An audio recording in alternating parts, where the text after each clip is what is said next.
Hey, what is up, guys, and welcome back to Football Discussions. And before we get started, just want to remind you guys we are going to be doing the 32 GM subscriber mock draft once we hit 1,000 subs. We're at like 860 right now, so make sure you're subscribed. Let's keep growing. We're growing at a pretty fast rate right now, which is pretty cool. You guys seem to love the mock drafts I'm doing, so make sure you're subscribed. 32 random subscribers will be picked.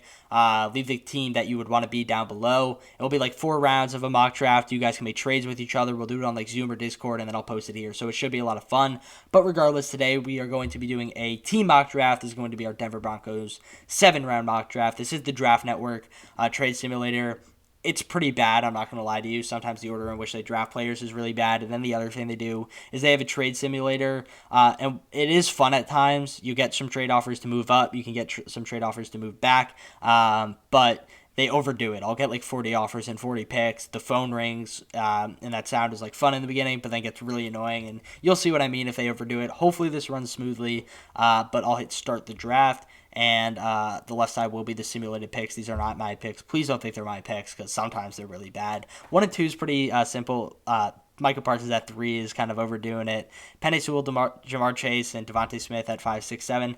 Pretty realistic, but here comes our first trade offers. I don't mind when it's on our picks. It's the teams that want to trade back with us when they like four or 5 teams in a row just continuously wanting to trade back with us. Gets a little annoying, but the Bears offering us a 1, a 2, and a 6. The football team offering us a 1, a 2, and a 5. And the 49ers offering us a 1, a 3, and a 7. All to move up to 9. I'm going to decline this. I think that my number 1 pick for the Denver Broncos is still on the board, and he is. It's Caleb Farley. I'll hit pause draft so we don't get interrupted while I'm explaining this. Caleb Farley is an absolute beast. Personally, I think Surtain's the better player at cornerback. You saw he went at 8 to the Panthers, which is a realistic possibility, I guess. But I think that for the Denver Broncos, I'm a Broncos fan. Caleb Farley fits the scheme best, possesses great athleticism, great scheme versatility. He's a boundary corner. The Broncos just cut A.J. Bouye. They desperately need a boundary corner. Obviously, Kyle Hand's a really good player. He played that boundary role sometimes. I still think he's best fit in the slot. So is O.J. Mudia. So getting a really solid boundary guy in Caleb Farley, I think, is a necessity at this point for the Denver Broncos. They go out, they draft him in this mock, and I think that's a really good start. And I'll hit resume draft. We'll see how it goes. Kyle Pitts at 11 isn't unrealistic. I just did a Todd McShay reaction to his mock draft. He had that, so go check that out on the channel. I thought that was a really fun mock draft. He made some bold moves. Trey Lance at 20. He fell all the way to 20 to the Bears. That would be sick for Bears fans. Give up on the MVP, Mitch Trubisky, and get Trey Lance. But here comes a trade offer. It's a 2 and a 4 to move up into the first round. I'm not going to do it. I don't see the Broncos realistically trading back up into the first round, so we'll keep it. We might trade back up into the second. They need some defensive players. I think linebacker and interior defensive line or edge is a pretty big need for the Broncos. The Eagles trying to trade back here. It's a 2 and a 6. I might want to try to negotiate something because, like I said, I kind of want the Broncos to have 2 first-round picks. I think linebacker, like I said, is a pretty big need. Chaz Surratt's the best one outside of the top 4, I would say. The top 4 being Nick Bolton, Zaven Collins, Jeremiah Owusu-Koramoah, and Micah Parsons. I think then I go Chaz Surratt, and I'll explain why if I end up picking him. The Eagles could take Chaz. They'll probably end up taking Baron Browning. He's higher rated. Azeez Ojulari is here. That's a must-get for the Denver Broncos. So is Christian Barmore. That's interesting. I have Azeez Ojulari as my edge 1. He's available at 38. We could trade up. We have an offer on the table. Might try to negotiate that a bit. This is tough. I want like 3 first-round picks for the Denver, or second-round picks for the Broncos. Christian Barmore being here with Jarrell Casey probably on his way out, I think is too good of an opportunity to pass up on, especially with the fact that Shelby Harris might not get re-signed this offseason. He's going to get a big contract. Justin Simmons is going to warrant a big contract, so Broncos going to have to make a few cuts. I think that Shelby Harris and Jarrell Casey might be in that role, so I'm going to trade up. Let's get Christian Barmore. I don't want to give up my second. I want to hang on to that. If I give them my third and third, a 6, a 7. No, they don't want that. We'll do a third, a 6, and maybe a future third, and send that. So we move back up into the second round. It's going to take 2/3. That's not that bad, as well as the 6, but I think it's more than worth it to get a guy in Christian Barmore, that's probably best player available at this point, and also fills a huge need for the Denver Broncos. We pick again at 41. I think Azeez Ojulari is here, which would be a huge pickup. But I did my Broncos offseason preview with Benjamin Albright. He's the host of Broncos Country Tonight on KOA Radio. When interviewing him, he said it sounds like we're bringing back Vaughn. He thinks it's more likely than not that Vaughn's back. So edge, probably not the biggest need. I think linebacker is a big need. We address that with Chad Surratt. So we move up. We have to get rid of our third. Kind of a bummer, but we do get Chad Surratt.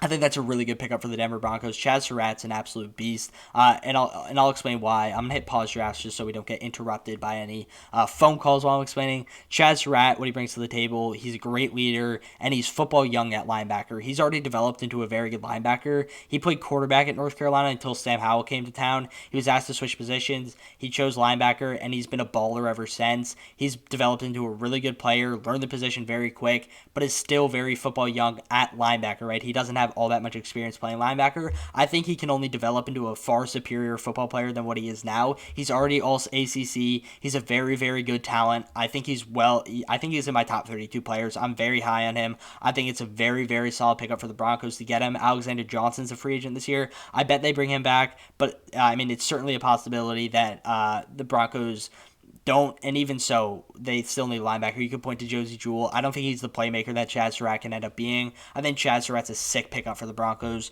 So maybe Broncos fans not happy with giving up a future 3 there to move up into the second, but I think it's worth it. You got 2 very, very solid players. The defense is basically fixed now. You got your interior defensive lineman. If you resign Shelby, your interior defensive line is set with guys like Draymond, Shelby, and Christian Barmore. I think that's a very, very solid pairing. Then obviously Vaughn and Chubb on the edges. And then corner you address. You got your cornerback. You got your boundary guy in Caleb Farley. He might take a bit to adjust in the league. He obviously opted out, hasn't played football in a minute. I still think he's a very good player. And then we also address linebacker, like I just said, with Chad Surratt. So 3 starters immediately for the Denver Broncos. 3 starters in the first 2 rounds. 3 guys that are going to come in, make an impact right away for the Broncos. As we do have a trade offer here, we can move into the 3rd round. It's going to cost us a 4 and one of our 7s. Let's see who's available. I'm not going to necessarily decline that. I'm kind of interested to see who's available for the Denver Broncos. Quincy Roche is here. I know we've gone all defense. We might want to go offense. Running back is another thing for the Broncos. I think it's an underrated need as a Broncos fan. Obviously, Melvin Gordon, I think he's not a fan favorite amongst Denver Broncos fans. Fumbles the ball quite a bit. Phillip Lindsay's free agent. Doesn't really seem like he's a priority right now for the Broncos. He could be on his way out. Chuba Hubbard being here is pretty interesting. I think Jarrett Patterson, someone that we can get in the 5th. I think we still have our 5th round pick. We have our 4th and our 5th. We only gave up a 3rd, a 6th, and a future 3 in that trade. So, I really want Roche. I'm not going to do it. Patrick Jones is still on the board. I think we could get him maybe a little later. Here comes the trade offers. They're going to probably start spamming us. But I'm going to wait out. I'm going to hold out. We pick again in about 17 picks. I'm not going to move up, even though they're going to keep spamming us. Oh, my God. And we'll see what's available. So Quincy Roche just went off the board. I don't want to trade up. Please stop offering me trades. It's the 4th round. How often are trades being made? Andre Sisco just went off the board. Go Qs. You can see my hat. Patrick Jones just went. So that was a player I was looking at in the 4th round for the Denver Broncos. Kind of a bummer that he's off the board.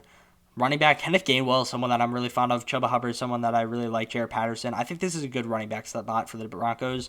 Wide receiver, obviously, they're pretty set. Demetric Felton's an interesting player. But the Broncos really don't have enough. Like, Pat Shurmur doesn't know how to use a guy like Demetric Felton. Demetric Felton played running back, asked to play wide receiver at the Senior Bowl, absolutely balled out, had a fantastic week. Someone that I think has definitely solidified himself as a day 2 talent. Right now he's available at day 3. We addressed interior defensive line. We got our linebacker. We got a corner. Joe Tyron, Draft Network has him rated pretty low, but Joe Tyron's actually a guy that people have going in the 1st round. So that could be an interesting pickup here for the Broncos. I think I'm going to do it. Let's get a solid edge in Joe Tyron out of Washington. Again, Probably not ever going to be available in the fourth round. A lot of people starting to put him in the first round or early second round range. He's really rising up the edge board. More people watch his tape, the more people seem to like him. So I'm going to take Joe Tyron again. Broncos fans. I'm a Broncos fan too. We went all offense basically last year except for OJ Mudia. Now we've gone all defense. I'm going to address offense a little later. The running back class is very deep. I think Jarrett Patterson's one of the best running backs in this class. He's still available. Javion Hawkins out of Louisville, kind of your speed type. Kylan Hill, another speed guy. I'm really zeroing in on Jarrett Patterson here at pick 152. I'm not going to trade with the Eagles, although I should have actually. We could have gotten 2/5 there. That might have been worth it. But Jarrett Patterson is here. Just want to view, make sure I'm not passing up on anyone. Hit all. Shi Smith's here. That's an interesting wide receiver option for the Broncos. The wide receiver class is still deep, though. Shi Smith, Daz Newsome, Anthony Schwartz, Marlon Williams, all guys that probably won't be available in the fifth round, but in this case are. I'm going to take Jarrett Patterson. Like I said, Broncos need a running back. I think it's definitely a need, an underrated need that people really don't talk about when it comes down to the Broncos. We do pick 3 times in the 7th round. Probably going to get some trade offers. Might just move up to the 6th, try to get better players with those 3 7s. But we addressed offense finally, got a running back. Someone that I think can be coming in, probably be a starter in the NFL. Jarrett Patterson, probably had the best MAC career out of any MAC player ever at any position. Khalil Mack's another guy that balled out in the MAC at Buffalo, same school. Jarrett Patterson, really, really fun player to watch. I think he had a game this year with 400 yards and 7 touchdowns. It was absolutely nuts. Very, very talented running back. The treads are a bit worn on him. He's been playing football for quite a while at Buffalo, but I think he's a really, really fun player and a really fun prospect for Denver to get. He's more of your Phillip Lindsay type, someone that's going to run the football a lot, and then Melvin Gordon will probably come in the passing game a bit.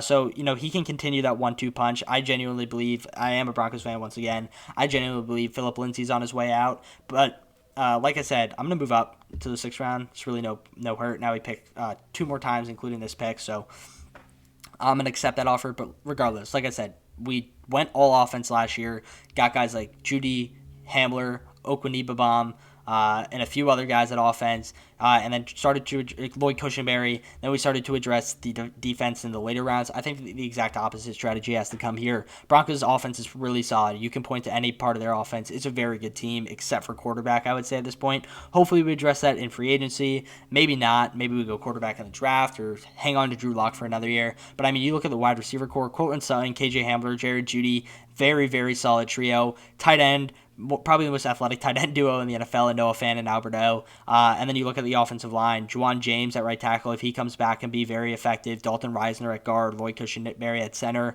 Netane Moody could even come in and play guard. Glasgow's there as well. And then, of course, Garrett Bowles, who turned into a Pro Bowler this year. Actually, I think he was snubbed from the Pro Bowl, but he's definitely all-pro caliber player, really developed into something special. So I think that, the Broncos offense is very solid. The defense is really where it needs to start to change, get some playmakers on defense, and that's exactly what we've done in the first 4 rounds. We got a playmaker on offense in the 5th, and now in the 6th, I'm looking at safety maybe or offensive tackle. Safety, Jacoby Stevens is interesting. I like him a lot. I think he was the one wearing 7 for LSU this year. That's kind of a reach. Let's see what's available at offensive tackle. Alaire Jackson's here, far and away. I'm taking Alaire Jackson. Obviously, I just mentioned Juwan James coming back. He might not. I don't really know what the Broncos are going to do at right tackle this year. Left tackle is secure. You got Garrett Bowles. Alaire Jackson is probably going to end up playing guard in the NFL, but he gives you the Broncos some depth. Again, we got him in the 6th round. That's great value. I don't see him getting picked anywhere near there. He's a really, really good football player and shouldn't fall to the 6th round. Balled out of the Senior Bowl. Another guy that performed very, very well at the Senior Bowl for the Denver Broncos. I think getting Alaire Jackson in the 6th, absolute steal of a value. And then we're here in the 7th. This is our last pick of the draft, so let's make it count for the Broncos. I'm looking at wide receiver maybe to see if we can get a steal, a fun little player. Quarterback, not really anyone. Ian Book we could go. He fits John Elway's type. Obviously George Payton now took over that role. Marco Wilson, pretty good player. Just kidding, he's horrible.